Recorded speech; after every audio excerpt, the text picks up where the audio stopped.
Assalamualaikum warahmatullahi wabarakatuh. Perkenalkan, nama saya Cindy Ramadhani Pratama Putri dengan NIM 211100515. Saya Dehan Salani dengan NIM 211000511. Kali ini kami akan membuat video untuk memenuhi tugas promosi kesehatan. Selamat menyaksikan. Assalamualaikum warahmatullahi wabarakatuh. Perkenalkan, Nek, nama saya Dehan Salani, mahasiswa keperawatan dari Stikes Yogyakarta. Nah, di sini saya akan melakukan penyuluhan. Sebelumnya saya sudah melakukan kontrak waktu dengan anak nenek melalui WhatsApp. Bahwasanya hari ini saya akan melakukan penyuluhan pada nenek ya. Nah, waktu yang diperlukan untuk penyuluhan ini adalah 10-15 menit kurang lebih. Apakah nenek bersedia? Bersedia. Baik, sebelum dilakukan penyuluhan ini, bisa nenek sebutkan terlebih dahulu nama dan umur nenek. Nama saya Putri, usianya 65 tahun. Baik, dengan nenek Putri, usia 65 tahun ya. Iya. Baik, jadi materi yang akan saya bawakan pada penyuluhan kali ini adalah tentang cara mencegah jatuh pada lansia. Karena jatuh kan merupakan salah satu insiden yang sering dialami pada orang lanjut usia ya, Nek. Jadi karena dampak dari jatuh itu sendiri juga sangat berbahaya. Yang pertama bisa menyebabkan trauma dan seperti memar dan nyeri. Selanjutnya bisa menyebabkan kelumpuhan bahkan sampai kematian. Tapi nenek tidak perlu takut karena saya akan menjelaskan beberapa cara supaya nenek ini dapat terhindar dari jatuh.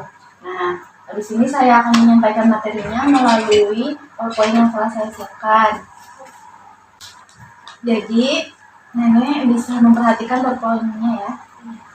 Yang pertama adalah definisi dari jatuh itu sendiri. Jatuh adalah suatu kejadian yang dilaporkan penderita atau saksi mata yang melibatkan seseorang mendadak terbaring atau terduduk di lantai atau tempat yang lebih rendah atau tanpa kehilangan kesadaran atau luka menurut Ruben tahun 1996. Jadi menurut definisi di sini sudah jelas ya Nek bahwa jatuh itu adalah suatu kejadian seseorang tiba-tiba berada di permukaan tanah tanpa adanya pukulan keras atau kehilangan kesadaran atau kehilangan kesadaran. Ya, selanjutnya adalah faktor lingkungan yang sering dihubungkan dengan jatuh pada lansia. Yang pertama ada faktor intrinsik, yaitu faktor intrinsik dapat disebabkan oleh proses penuaan dan berbagai penyakit seperti stroke dan TIA yang mengakibatkan kelemahan tubuh, kekakuan alat gerak, maupun depresi dan lain-lain. Nah, jadi faktor intrinsik ini faktor yang disebabkan dari dalam diri seseorang itu sendiri, contohnya seperti seseorang sedang sakit atau lemas. Jadi kan dia tidak punya keseimbangan tubuh. Nah, itulah yang dapat menyebabkan seseorang jatuh begitu, Nek. Nah, yang kedua ada faktor ekstrinsik. Faktor ekstrinsik dapat disebabkan oleh alat-alat rumah tangga yang sudah tua atau tergeletak di lantai, tempat tidur yang tidak stabil, lantai yang tidak datar atau licin, tempat pegangan yang tidak kuat atau tidak mudah dipegang dan lain-lain. Nah, jadi faktor ekstrinsik ini adalah faktor yang disebabkan dari lingkungan atau di luar diri seseorang tersebut. Contohnya bila di rumah seseorang itu terdapat tangga contohnya, tetapi tangga ini tidak mendapat cahaya yang cukup, jadi gelap gitu. Jadi kan tangganya tidak terlihat ya Nek, jadi itulah yang dapat menyebabkan jatuh begitu. Sampai sini Nenek mengerti ya? Ya. Nah, jadi itu saya lanjutkan. Yang ketiga ini adalah pencegahan jatuh.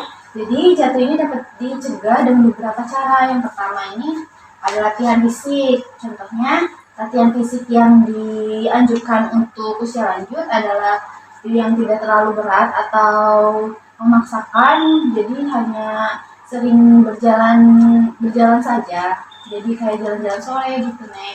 Yang penting tetap ya. Nah, yang kedua ini ada manajemen obat-obatan. Jadi Nenek ini misalnya harus memperhatikan dampak efek samping dari obat tersebut, lalu harus dihindari juga pemakaian obat multiple atau lebih dari 4 jenis obat, kecuali atas indikasi dokter ya. Nah, selanjutnya Nek, ada modifikasi lingkungan. Yang pertama ini contohnya di kamar mandi nih, kamar mandi kan licin. Jadi bisa ditaruhkan karet anti slip supaya nggak licin gitu Nek. Nah, ini nanti bisa bilang ke anaknya, ntar saya juga bilang gitu ya. Selanjutnya juga bisa menyimpan barang-barang yang sering nenek butuhkan itu di dalam jangkauan nenek aja. Misalnya nenek ini kalau mau tidur sering pakai balsem atau face-care gitu ya, taruhnya di samping kasur aja, jadi nenek nggak usah perlu jalan jauh-jauh gitu. Nah, yang keempat ini ada perbaikan kebiasaan. Yang pertama ini nenek kalau misalnya lagi duduk atau jongkok jangan langsung tiba-tiba berdiri gitu, jangan terlalu cepat, jadi perlahan-lahan saja. Terus kalau misalnya nenek bawa barang-barang nih jangan langsung sekaligus bawa barang yang berat, jadi bawa sedikit-sedikit saja. Terus jangan olahraga yang berlebihan juga.